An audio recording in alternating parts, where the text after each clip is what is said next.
Rádio e TV Brasil Espírita, iluminando consciências.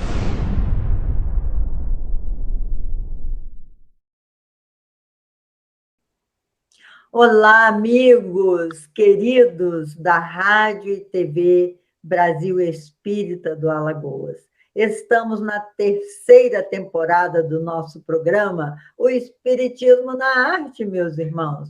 Este programa, na primeira temporada, só para recordar para vocês, se quiserem buscar no YouTube, na Rádio Brasil Espírita de Alagoas, se quiserem buscar o Espiritismo na Arte, na primeira temporada, você vai ter 20 programas, porque nós iniciamos no segundo semestre de 2020.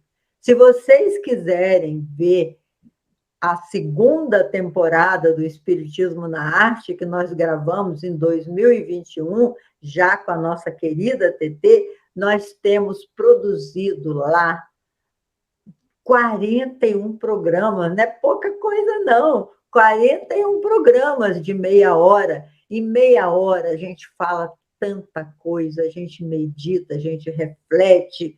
E na terceira temporada que nós estamos, hoje é o nosso programa #15, o nosso 15º encontro. E na semana passada nós vimos... nós tentamos cantar Maria Bethânia, mas se serviu para te incentivar, para você buscar ouvir mais Maria Bethânia. Nós prestamos uma grande homenagem a essa cantora maravilhosa no programa #14, ou seja, o interior a esse. Então, fala aí, Tetê. Queridos ouvintes, querida Leilinha, ouvintes da Rádio Brasil Espírita, está diretamente lá do Chile, Santiago do Chile, né? Que ela está passando uma temporada com a filha, e estamos juntas, Brasil e Chile, de mãos unidas, na Rádio Brasil Espírita. Olha quanta maravilha essa rádio pode nos proporcionar. Esse encontro com esse povo maravilhoso, nossos hermanos, né? Latino-americanos maravilhosos, eles são acolhedores, né, Leila? Fala um pouquinho aí do Chile para o ouvinte. Nós estamos em Santiago do Chile porque a minha filha casou com um chileno e a minha neta caçula nasceu aqui em Santiago. Quando ela morava no Brasil, que ela o conheceu no Brasil, em Brasília, que ele é diplomata, então ela teve o primeiro filho lá. Então, meu primeiro neto masculino, vamos dizer assim, é o Santiago, o nome dele é Santiago, em homenagem à capital do Chile, Santiago, que homenageia também o santo, né, o São Tiago, por isso deu Santiago. É uma cidade bastante acolhedora, muito bonita. Agora, por exemplo, nessa temporada que estamos aqui com a minha filha, o clima está assim, durante o dia, bastante sol, o que torna mais agradável você colocar o casaco, porque a temperatura é baixa, estamos no inverno, no outono chileno, né?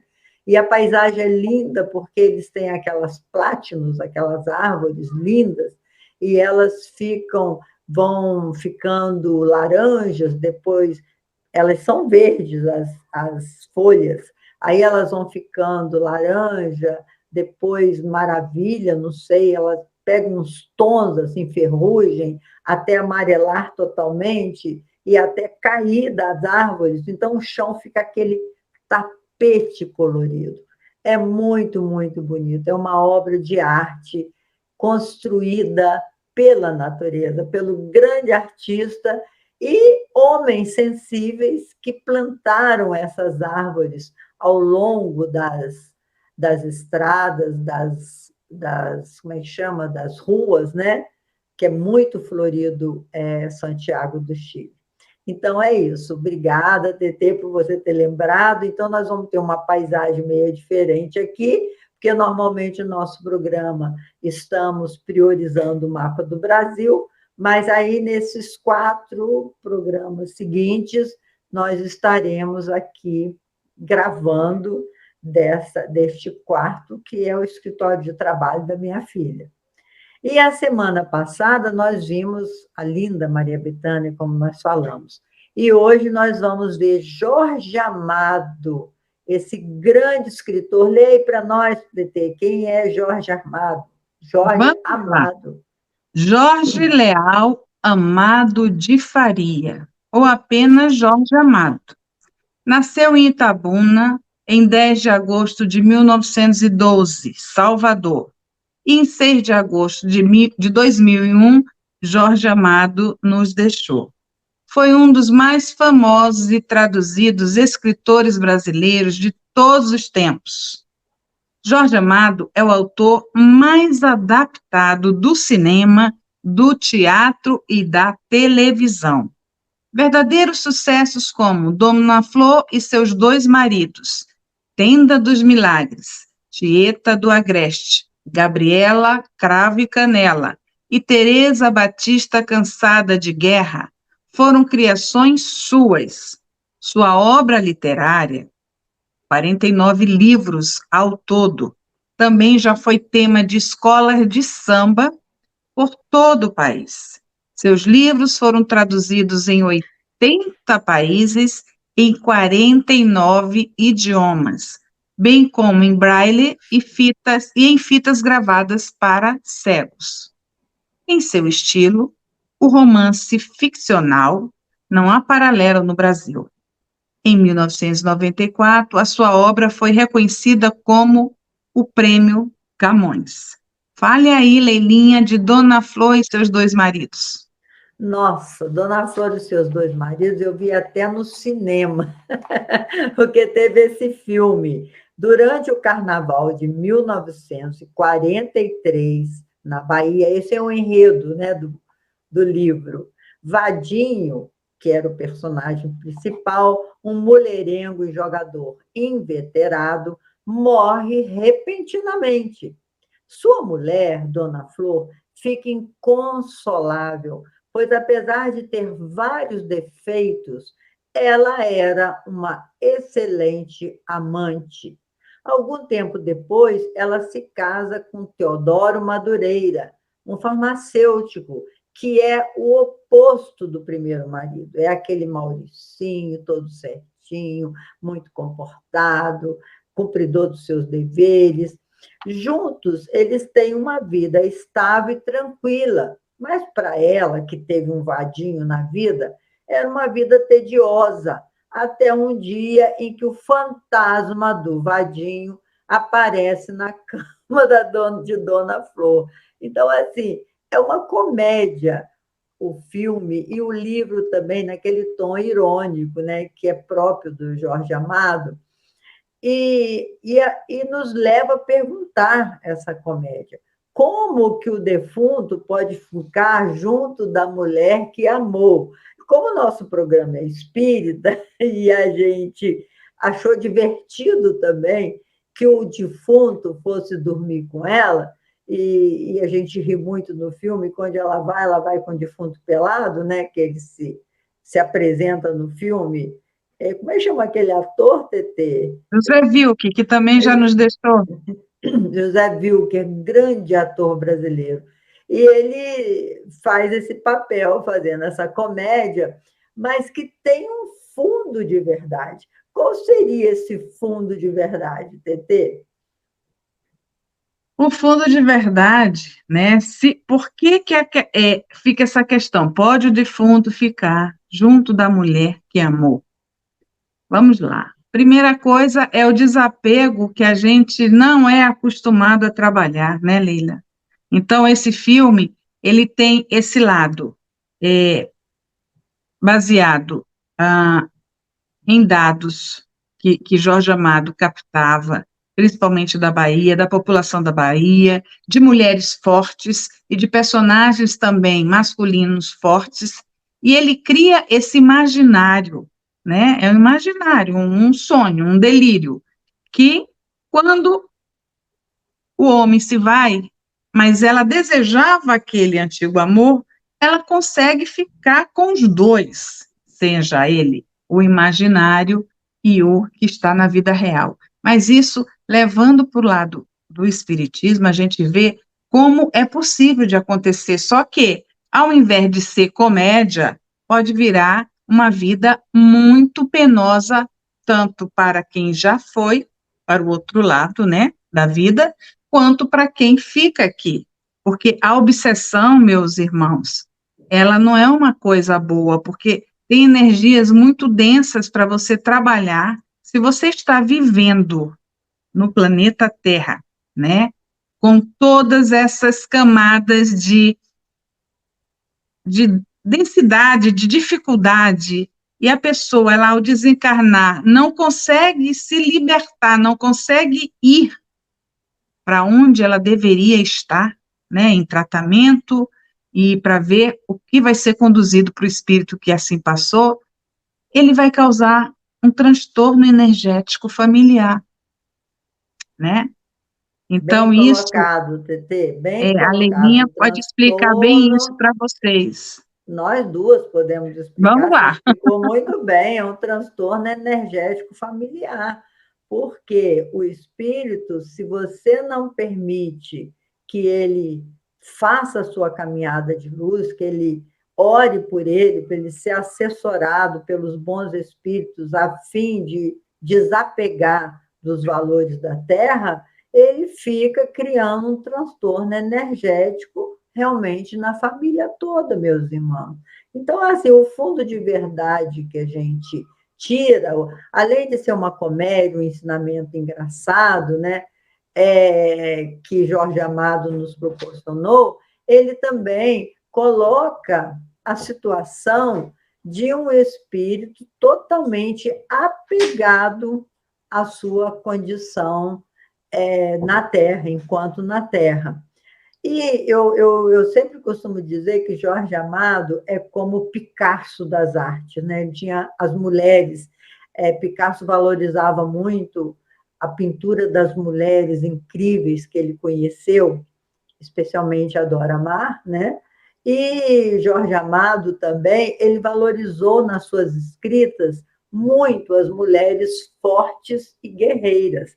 Por exemplo, na Tenda dos Milagres, a ação se passa na Tenda dos Milagres, que é uma gráfica de Lídio Corró, no Pelourinho.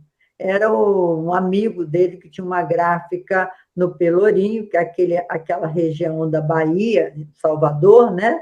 Que ele até preservada, como é que chama quando É um patrimônio da humanidade, né? patrimônio da humanidade, o Pelourinho, pelas casas antigas, bem cuidadas que tem, e é povoada por afrodescendentes, que constituem a maioria da população local, e não obstante o preconceito racial de que sofrem, não deixa de se mostrar aguerrida na conquista do seu espaço na sociedade. Então, essa história, esse romance dele, se passa, né, nessa região. A Tenda dos Milagres serve de ponto de encontro entre as pessoas ligadas ao candomblé e à capoeira de Angola. O candomblé constitui-se em pano de fundo, e Pedro o Arcanjo é o herói mestiço dessa história. Mulato, com algum estudo, é protegido pelo professor da Faculdade de Medicina, o Silva Virajá. Então, aí ele foca aí a questão do preconceito no Brasil. Fala um pouco aí disso aí que nós pesquisamos, TT, a capoeira, qual é a origem dela? A capoeira, vamos lá. A capoeira, a origem dela data da época da escravidão no Brasil. Muitos negros foram trazidos da África para o Brasil para trabalhar nos engenhos de cana-de-açúcar, nas fazendas de café, nas roças ou nas casas dos senhores. A capoeira era uma forma de luta e de resistência, né? A gente vê bem quando a gente assiste a uma apresentação dos capoeiristas, né? Há um desafio e há também o molejo da proteção, né? Porque os nossos irmãos, eles aprenderam a viver num país aonde tiveram que passar por inúmeras dificuldades, repressões, sofrimentos, tudo no limiar, vamos dizer, da visão espiritual que temos, né, da evolução de cada ser que aqui se encontra. Então, a gente vê essa questão muito pelo olhar espiritual, da tua conquista, do teu desempenho, independente de credo, de cor e de qualquer outra coisa que tenha a palavra preconceito como vamos dizer assim, algemas que te aprisionem a não seguir adiante. A gente está aqui, independente do vestido que a gente opta, né? Do vestir que eu falo, esse corpo, esse vestido corpóreo, ele não é nada mais, nada menos do que mera ilusão. E a ilusão se torna mais forte à proporção que você se apega somente ao que você parece aos olhos dos homens e não aos olhos de Deus. Se a gente se vê com os olhos de Deus, muita coisa vai ser já desenlaçada e a gente vai caminhar com mais fluidez, assim eu penso, né? Com essa visão que me foi dada desde que eu comecei a me lançar na jornada de estudar sobre o espiritismo e de ver realmente como eu posso me desapegar de tantas informações errôneas que a nossa sociedade tenta imputar em nossas mentes desde quando a gente começa a engatinhar. Eu diria engatinhar, você já tem um direcionamento do que pode ou não pode, deve ou não deve. E muitos desses enganos vai traçando o rumo das sociedades, das histórias, das lutas e das guerras. É isso um pouco mesmo, do que eu Tetê. penso. Essa capoeira é uma dança, que é uma luta, que usa uns instrumentos interessantíssimos criados pelos negros na Bahia. E é o berimbau, né? Berimbau, berimbau, tem até música brasileira falando sobre o berimbau, e também um chocalhozinho que eles tocam durante fazendo ritmo para eles fazerem essa dança que é uma luta de defesa pessoal. Muitos capoeiristas fazem essa dança, luta, porque é um verdadeiro movimento lindo, que nós até procuramos no YouTube um vídeo para ilustrar no nosso programa o que seja essa capoeira. Vamos passá-lo, né? Então, meus irmãos, viram como é lindo esse trabalho, esse folclore brasileiro, com essa... E hoje em dia a capoeira tem muitas variações já de passos, muita criatividade em cima dessa dança, que é também luta. E nesse Tenda dos Milagres falam também do candomblé. A crença do candomblé é baseada no monoteísmo, quer dizer, um só Deus também eles acreditam, que é uma religião que chegou no Brasil também com os nossos irmãos africanos. Embora alguns defendam a ideia do culto a vários deuses, cada nação do candomblé cultua apenas um Deus.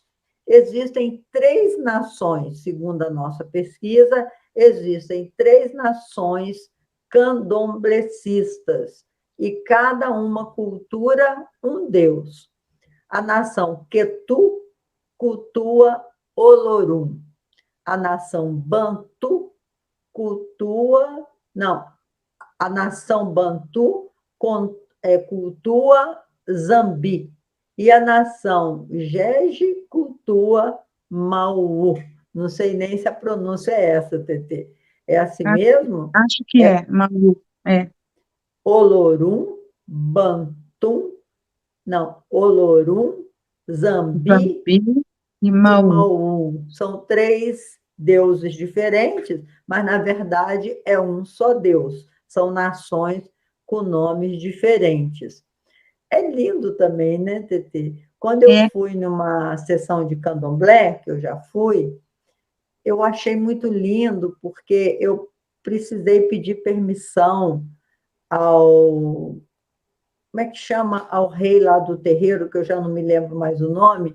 Ele me deu permissão para assistir, porque eu estava fazendo uma pesquisa, eu queria entender qual era, naquele terreno, naquela nação dele, como que se processava, né, aquele trabalho. E quando um espírito de uma cobra, achei muito interessante isso, quando um médium assumiu uma cobra, recebeu o espírito de uma cobra, ele saiu arrastando pelo terreiro assim, mas, gente, igualzinho uma cobra, parecia que você estava vendo realmente uma cobra.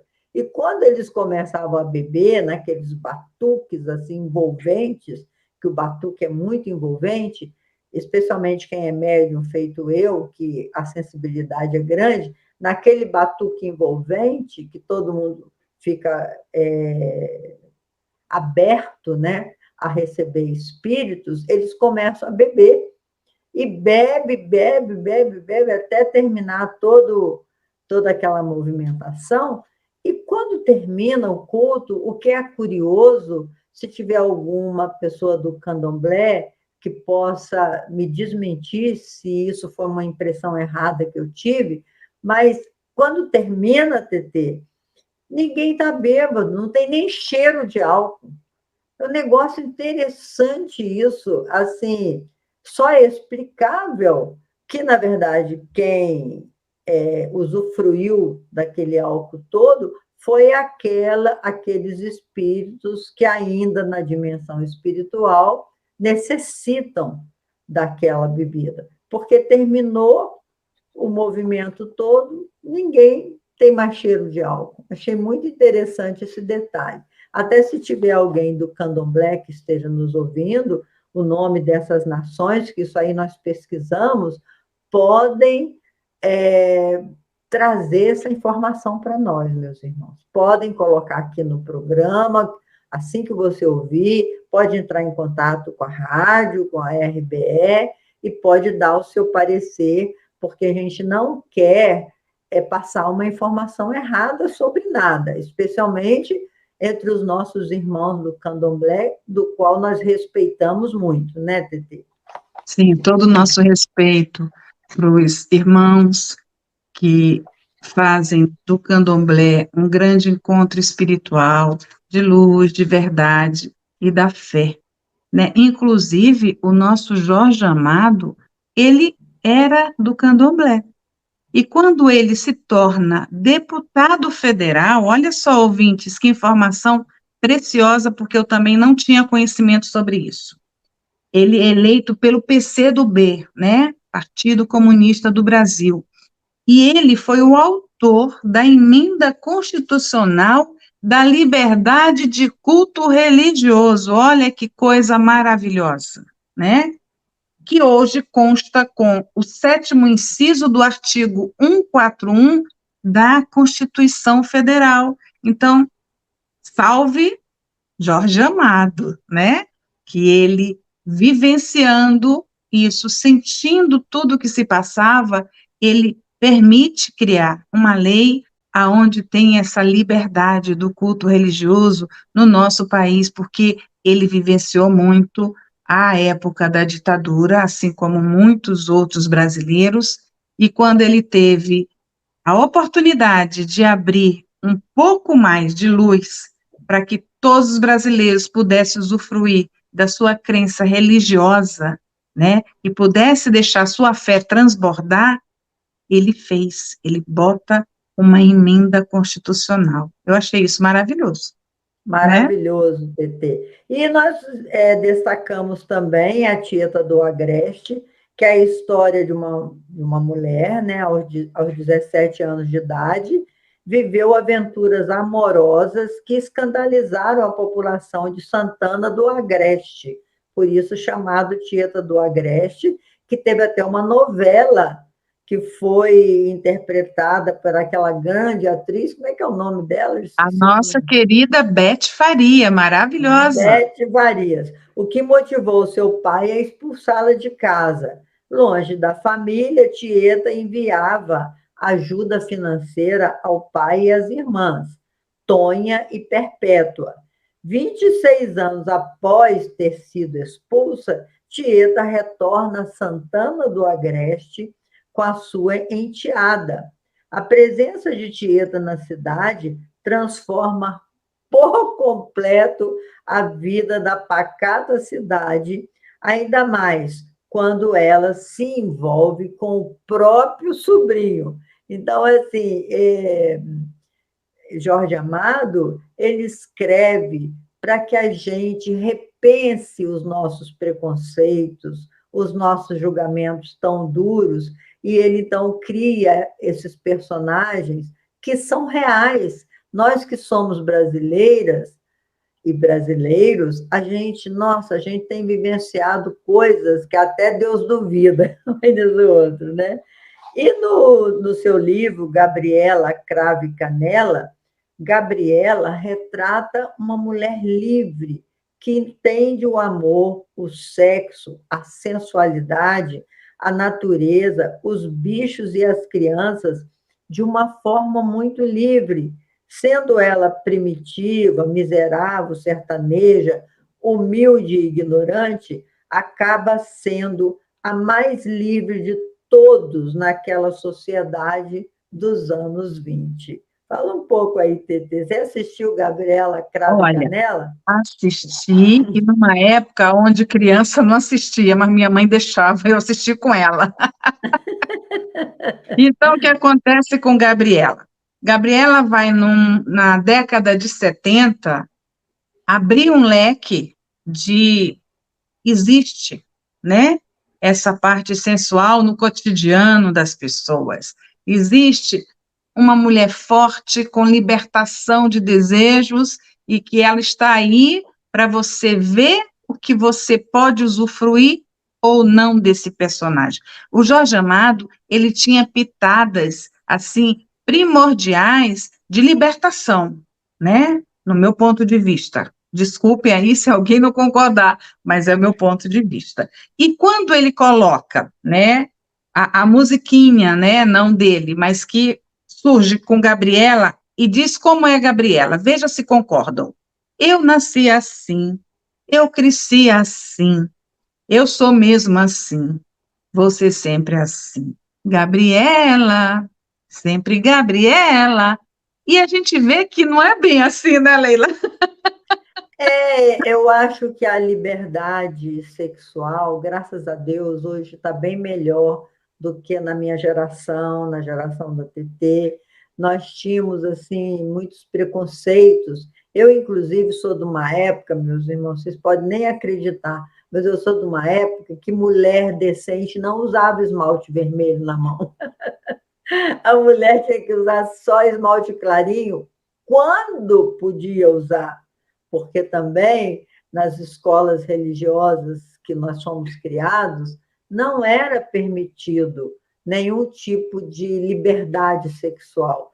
Na nossa geração, a gente casava, entre aspas, virgem, né? Não podia ter tido nenhuma experiência sexual. Graças a Deus isso mudou. Então, quando Jorge Amado publica seus livros, era um livro proibitivo. Eu só fui poder ter acesso aos livros de Jorge Amado depois que eu me formei professora, porque antes esses livros não entravam na minha casa, porque era proibitivo. Então, essa sexualidade da Gabriela, quando nós assistimos a novela, que era uma novela, como diz a TT, proibida, né?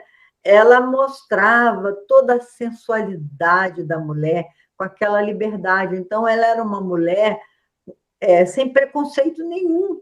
Era uma mulher livre, que amava o amor, vamos dizer assim, em todos os níveis, né? Porque ela tinha assim, muita relação com os bichos também, relação amorosa, não é amorosa no sentido da sexualidade, mas ela curtia a natureza, ela curtia a sua própria sexualidade. Então, é muito lindo. E no seu livro, Teresa Batista, porque nós já estamos finalizando o nosso programa, Teresa Batista, Cansada de Guerra, é no sertão do Sergipe, perto da fronteira com a Bahia, aos 13 anos incompletos, a órfã Teresa Batista é vendida pela tia a um fazendeiro pedófilo e brutal. Depois de estuprá-la, ele a mantém cativa em sua propriedade. Amadurecida precocemente e do modo mais doloroso, a menina se tornará uma mulher valente e decidida. Uma adolescente pobre, vendida, certamente a sua tia precisando de comer, que a miséria era muito grande, e isso Jorge Amado denuncia muito nos seus livros, aquele povo muito sofrido do Nordeste, cuja família era numerosa e era difícil de conquistar o pão. Então, essa tia, não nos cabe julgar, vende a própria sobrinha para um homem que gostava de criança, que era um pedófilo, e isso tudo, a gente, ao ler e ficar escandalizado, mas isso tudo ainda acontece no momento presente, ainda acontece na nossa vida real, mostrando a necessidade de Jesus no coração de todos nós. Então, se nós nos dedicamos à doutrina dos Espíritos, ao desejo imenso de chegar ao seu coração, é para que você possa ler tudo isso, tirar as suas conclusões, sem julgamentos tão duros com relação ao crescimento espiritual do ser humano. Jesus nos acolhe a todos, não importa o nosso estágio evolutivo. Muita paz para todos, muito obrigado, muito obrigada. E até o nosso próximo encontro, se Deus quiser. Fala aí, Tetê.